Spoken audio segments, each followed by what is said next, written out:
رسول پاک صلی اللہ علیہ وسلم کا فرمان ہے، روٹی کا لقمہ دسترخوان پہ گرے اٹھا کے کھا لو، اللہ تمہاری بخشش فرما دے گا۔ حضرت سلمان فارسی گورنر تھے، کھانا کھا رہے تھے، دسترخوان بچھا تھا، رسول پاک صلی اللہ علیہ وسلم کا فرمان ہے، روٹی کا لقمہ دسترخوان پہ گرے اٹھا کے کھا لو، اللہ تمہاری بخشش فرما دے گا۔ دسترخوان صاف ہوتا ہے، روٹی، بڑے گورنر تھے آپ، بڑے بڑے سفیر بیٹھے تھے، وزیر بیٹھے تھے، روٹی کا لقمہ گر گیا۔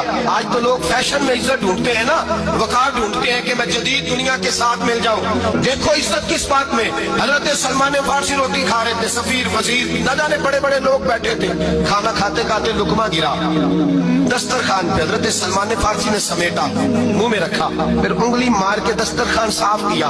ایک صحابی کان میں کہنے لگے، سلمان کیا کر رہے ہو، کیا کر، آپ گورنر ہے، سوچئے تو صحیح، یہ لوگ کیا کہیں گے دنیا دار کے، مسلمانوں کو روٹی نہیں ملتی، اٹھا اٹھا کے کھا رہے، کان میں بات کی، کان میں۔